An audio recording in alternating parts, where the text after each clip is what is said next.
อยากมาน้ำพี่น้องเลยเนาะย่างเอาไปนะบ่ไก่บ่หรือว่าใดๆเป็นไงเฮ็ดได้เฮ็ดมาเจอเฮ็ดพวกเป็นหมูนึงนี่ปลาเนาะบ่จิเนาะปลาเลย1 กิโลนี่แหละพี่น้องเลยเนาะมาเอาน้ำกันปลาอะไรเนาะบ่ปลาบ่จ่ายเงินไว้ดิจ่ายเงินไว้ให้เนาะนี่ได้ก็เอาไว้เดี๋ยวว่าสิไปเบิ่งอันเสาก่อนบัดนี้ให้กับอีซีได้เบิ่งเสาคืออันเมื่อวานนี่ก็คือการพี่น้องเนาะทำบ่คำไปอันเฮือนสาวบุญกับบ่เลินไปบอกให้ทางอันเราสอกหาเบิ่งเด้อว่าซั่นเสาพอดีว่ามีทางอันในป้าเพิ่นมีป้าเราจากซอยก็ขึ้นครัวเฮ็ดขึ้นครัวให้ก็ได้เฮ็ดอยู่กินนะพอดีมื้อเช้านี่เพิ่นก็โทรมาบอกแล้วล่ะพี่น้องเนาะแต่ว่าเพิ่นบ่ได้อยู่เฮือนอยู่นะเพิ่นอยู่นะ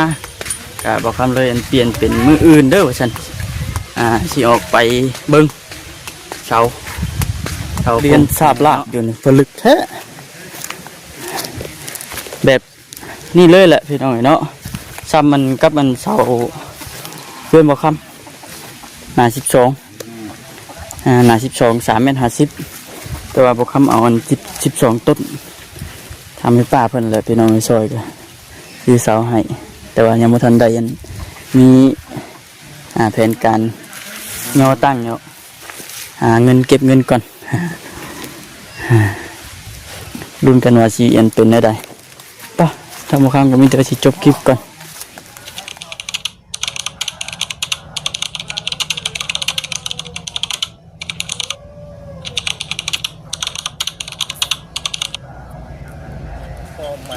คลิปเปิดภาพมา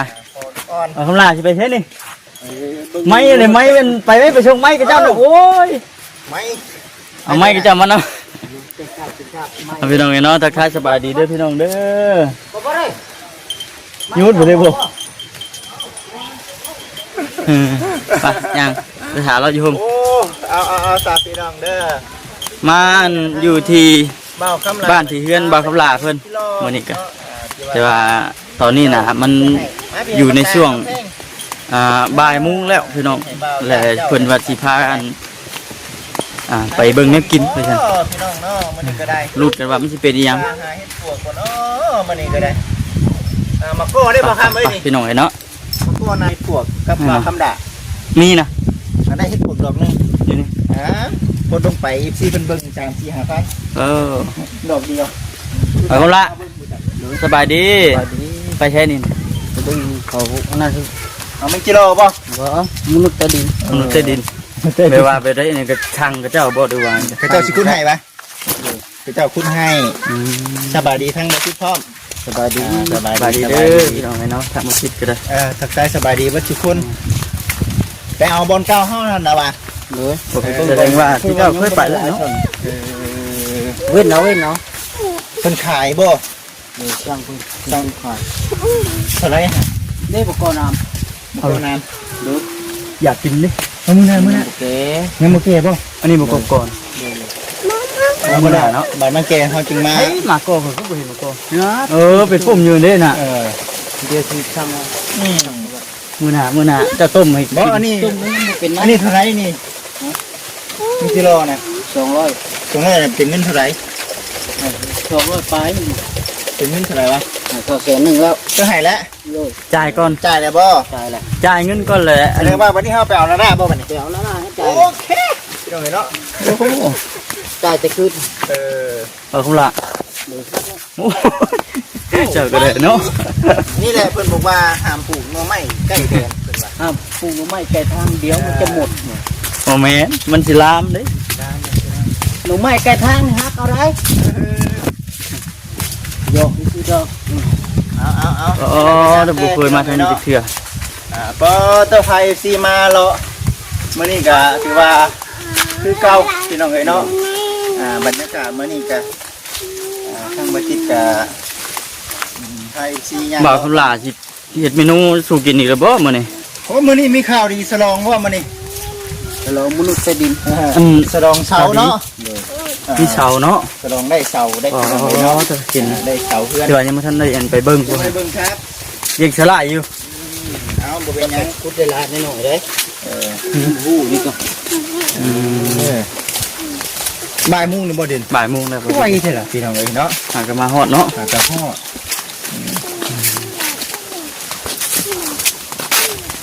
เฮ็ดปวกเบิดแล้วบ่พี่ อยากเบิ่งแล้วเฮ็ดปวกวัน ย่างนะไอ้ เราไว้ถือเกือบเนาะ อยากมานํพี่น้องเอ้ยเนาะ ย่างเอาไปยัง บ่ ไก่บ่หรือว่าใดๆเป็นได เฮ็ดได้เฮ็ดได้ เฮ็ดเป็นให้ เจอเฮ็ดปวกเป็นหมู่นึงนี่ หากันเนาะบ่จิเนาะปลาเลยมันกิโล มาเลยมันกิโลนี่แหละพี่น้องเอ้ยเนาะมาเอาน้ำกัน ปลาอะไรเนาะ บ่ปลาบ่จ่ายเงินไว้ได้สิ จ่ายเงินมาให้เนาะ นี่ใดก็เอาไว้ได้เนาะ รอกำลาพี่น้องเอ้ยเนาะ สบายดีไหม สบายดี สบายดีไหม ข้าวยังวะลืมชื่อเพิ่น เอาทำให้ ทำให้ครู สลาย กี้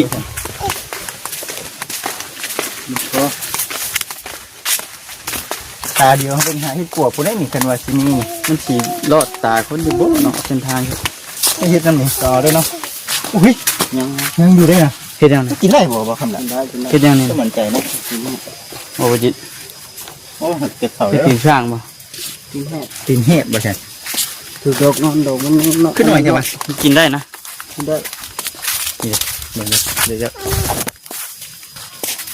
บ่เคยกินเด้อบ่ บ่ได้กินทุเรียว บ่จับก็ยาบ่จับก็ยา ทิม ยังเบื่อเอาบ่เคยกินเนาะ บ่คิดว่าบ่ทำมากันตามมา ตกลงกันบาคุหลาพาไปบ่หรือว่าบ่จิตพาไปนะจะเคยมานะ เคยมาแล้วมาให้พวกอยู่นี่ บุจิตไปบริกรรมเพียงปัดมือน้ำมืย่าองไปนี่นะอันทางเส้นทางดูเฮาย่างไปนี่แม่นชอดบ้านคือกัน ก็ชอบเตียงเขา เสียง บ่เพิ่นว่าไปหน้าตลอดนี่เลย ไปหน้าตลอดอยู่มันก็คุ้มสิ เจ้าขึ้นรถหลายให้เจ้าลำหน้าอยู่บ่คำน่ะ ฮะ เจ้ายังลำหน้าอยู่บ่ ยัง โอ้รู้จักหลาย แล้วแล้วเรา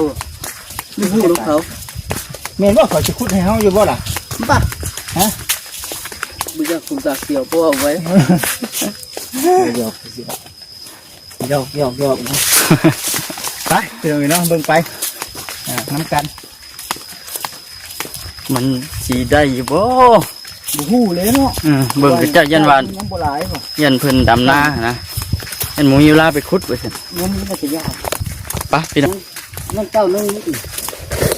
เลิกขอส่งมาส่งประมาณ2 โมง พูดแล้วเจ้าก็ เจ้ากินกับดูกับเต้าไป เนาะ ใบบืน ให้เบิ่งขึ้นบ่มาเจาะเบิ่งมัน โอ้เริ่มแล้วกว้างเนาะ คักอยู่ทางนี้เนาะเป็นทงไห้ทงนาโอ้ยคักพี่น้องเอ้ยเดี๋ยวซูมนี่สบายเป็นดูเป็น เดินกว้างเนาะ คัก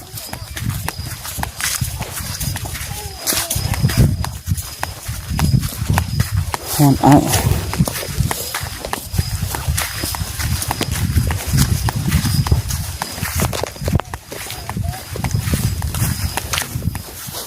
แล้วละบ่มันหน้าแล้วละบ่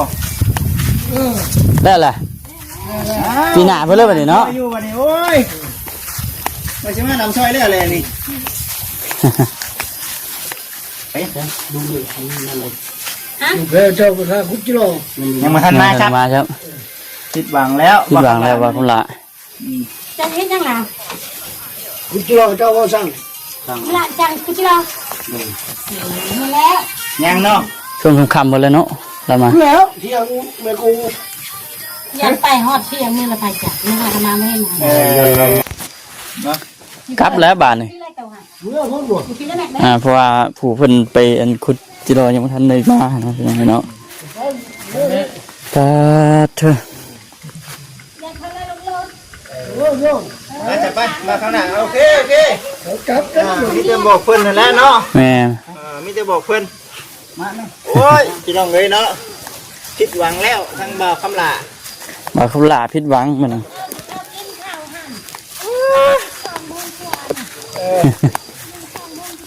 โอ้ยเนาะพี่น้องเลยใช่ว่าจะได้กินมันจิรอมานี่14เพิ่นก็โอ้แซ่บได้พี่น้องเอ้ยมันจิรอแพงอีกอ่ะ ยามนี่เนาะ ห้องยากได้ยาก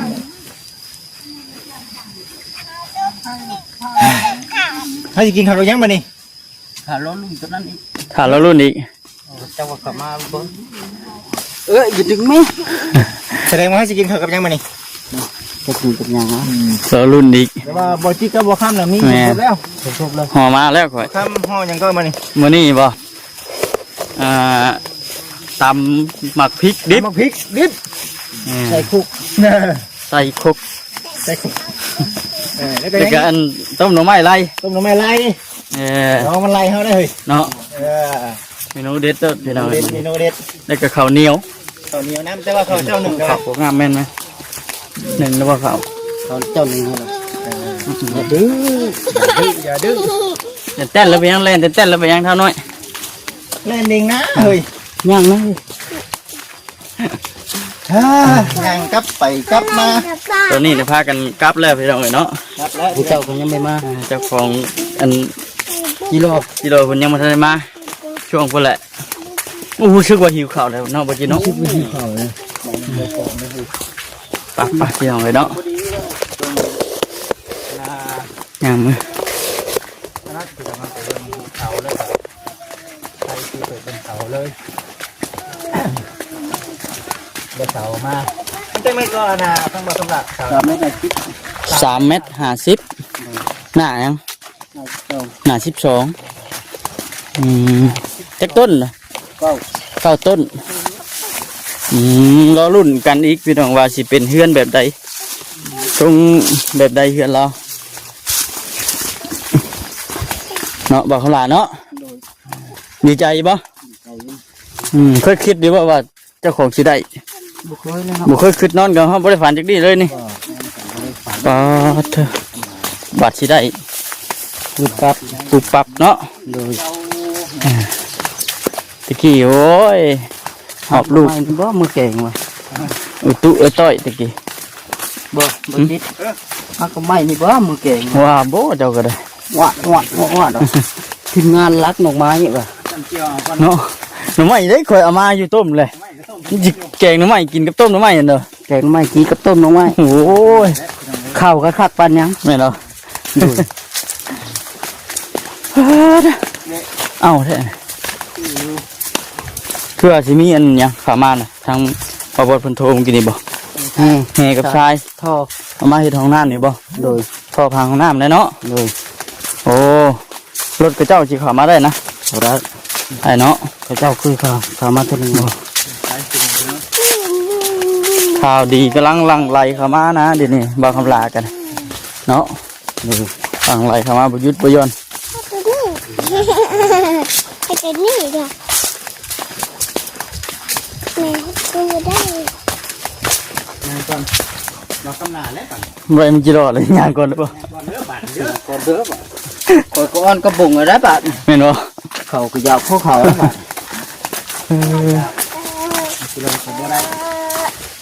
และช่วง